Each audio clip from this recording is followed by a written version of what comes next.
Ladies and gentlemen, welcome to WWE News and Rumors.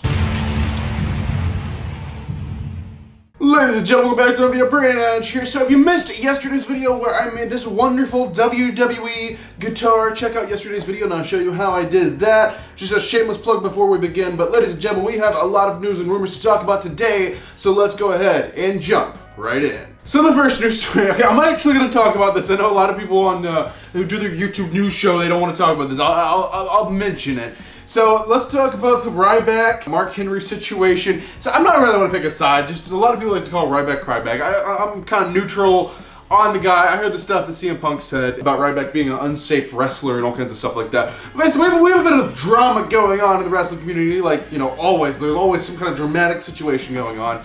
This is not like a storyline or anything. I know every time like anything dramatic happens inside of the wrestling business, everyone's like, is this a work? Is this scripted? Is this to build up a match or something? I'm like, no, this is not. So basically Ryback made some comments saying how WWE or like just pro wrestling in general, how the titles, the championships are kind of props because they're kind of actors, and in his mind, they're props, right? They're not really like a championship award or something like that. It's a prop because it's chosen who gets the title. I wouldn't agree with Ryback on that of it being a prop. Like, it's still a championship title. You still have to work your ass off to get it. You still have to work hard. You have to put on a great match. But at the same time, there is a lot of like backstage politics and like kissing up and stuff like that for some people to get titles. Anyway, Mark Henry made a response to Ryback's comments about the titles being props and basically defended that, and then Ryback came back and said Mark Henry's always been a WWE corporate puppet and all this other crap. And I think Mark Henry just made some kind of comment on his podcast, and now Ryback's just all over Twitter, just blowing everything up. And Ryback kind of has a point, and I don't want to really side with anyone here, and I'm not really siding with Ryback, of course, because I personally, I'm not the biggest fan of Ryback because I've heard all kinds of stuff, but Mark Henry also took a jab at Ryback about him being unsafe as a wrestler. But anyway, it's just turned into a mess of a situation. In my opinion, yeah, Ryback kind of has a point how like the championships aren't the same as like UFC, how UFC you actually have to win a fight. You have to be a very talented pro wrestler just to even get anywhere close to that level. But I don't know, it's a very interesting discussion, and I'm not really siding with anyone here, but I will leave it up to you guys in the comments. Let me know, what do you guys think? Pro wrestling championships, are they an actual championship like any other sport, or is it kind of like a TV prop because it's a sports entertainment now, I guess? I mean, this is a cool little thing for people that haven't actually heard it. Anyone who collects the pop vinyls, you know, those little pop vinyl figures, they've announced more pop vinyl figures. I personally collect them, so I thought I'd mention it in the news show. This is the list of the brand new pop vinyl that they just released. I'm looking at the pictures of them. They look pretty cool. The Edge one is really cool, so let me go ahead and give you guys the list. So I guess this is a 2-pack of The Rock and Stone Cold and the Raw ring there. They're kind of doing that on the 2-pack scale. But as for the singles, we have a China one, which is a huge deal because China hasn't really had a lot of stuff. Hopefully the money is going to her family, I would assume.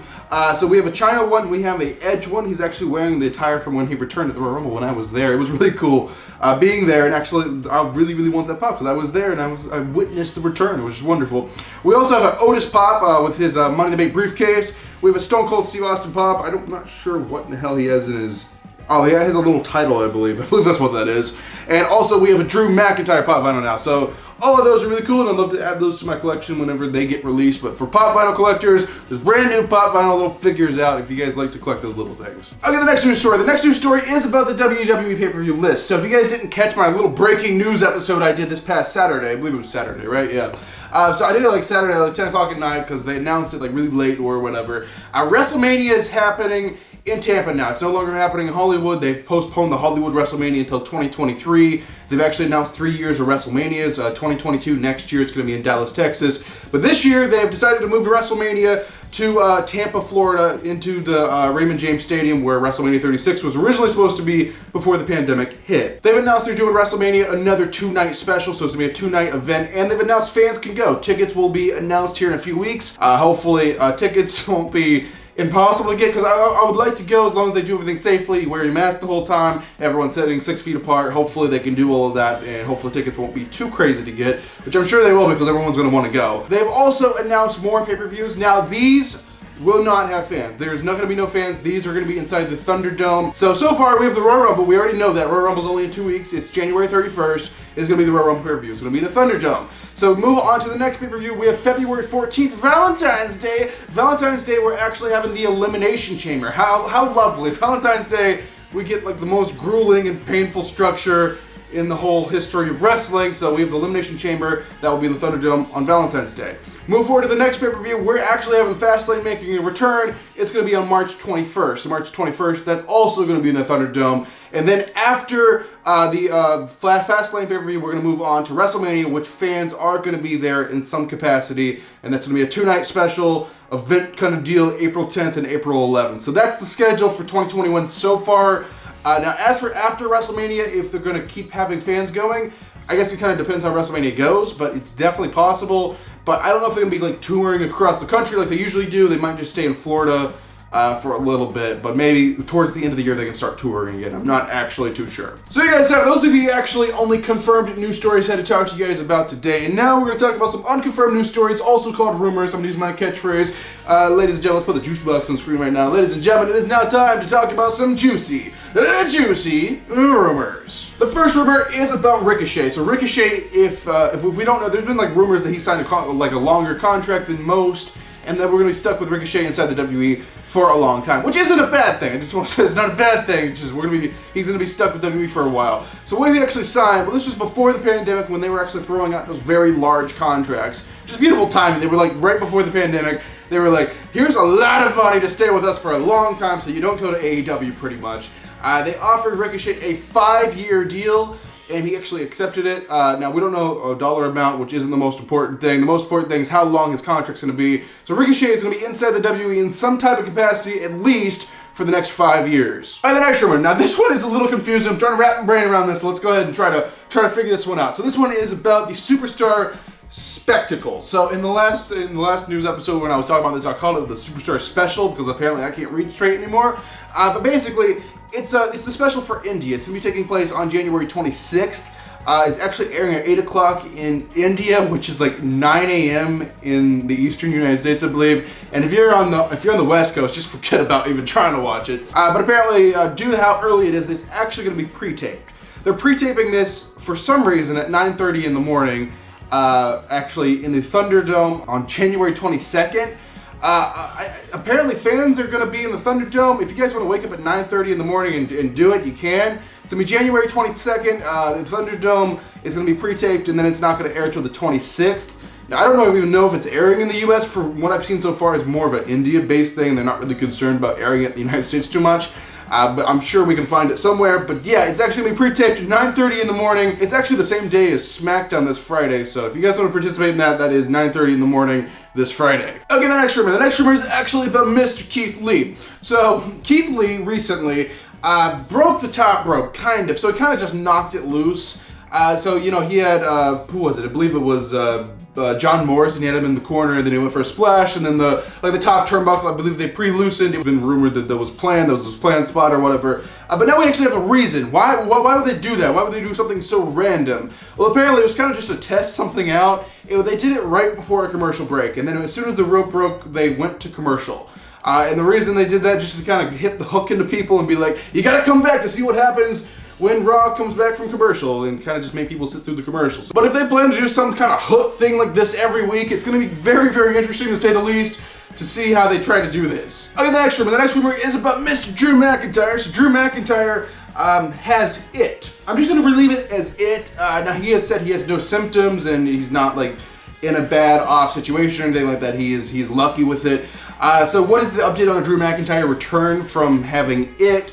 I guess he had it for a little while when he tested positive. Hopefully not too long because he was wrestling like every week on Raw. But apparently Drew McIntyre is actually going to be returning next week on Raw.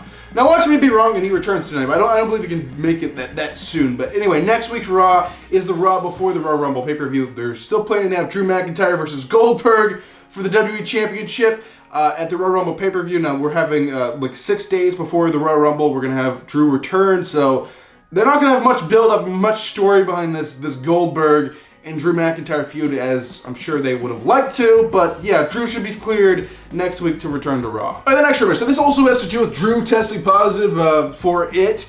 Apparently, you know, they didn't just test Drew. They didn't just test one person. They tested the entire roster, locker room, all the personnel, everyone. Now, as far as wrestlers, I'm sure other people tested positive, but as far as wrestlers, actually 2 other wrestlers inside the WWE that have tested positive for, let's just say, it. Alright, ladies and gentlemen, the fun news story, the fun rumor, the final thing I'll be talking about inside of this episode of WWE News and Rumors is about WrestleMania and fans. So WWE released a press statement, and they said tickets will be available in a few weeks once we figure out the capacity and what we can do with the guidelines by the governor of the state of Florida or whatever. And obviously, Tampa wants this really bad. I'm sure the whole state of Florida wants this really bad. WrestleMania is a big boost to the state economy. When they come in, they bring a lot of different people with a lot of money to spend. Especially on sales tax and stuff like that, and on hotels they'll charge an extra tax for people out of state and all crazy stuff like that. So obviously the state of Florida wants this. Now it will be happening. It's gonna be 2 nights. I don't know what kind of capacity we're thinking. Everyone has to be 6 feet apart. I would hope at least they're 6 feet apart. And I would imagine a big stadium like that, you might be able to do maybe 35% capacity or 30% capacity or something like that. Because 6 feet, you gotta kind of think.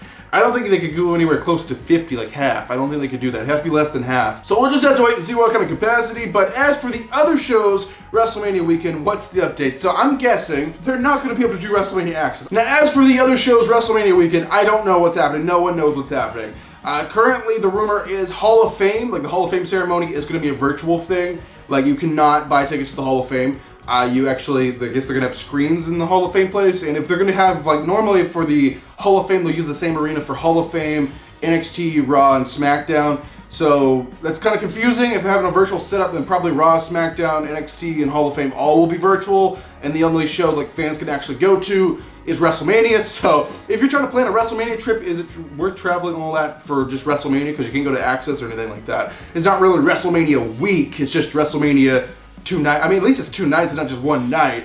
Now, I don't know what they're going to do. There's no current rumor about Raw, SmackDown, or NXT, or what they're doing after WrestleMania, if they're going to continue to have fans after WrestleMania.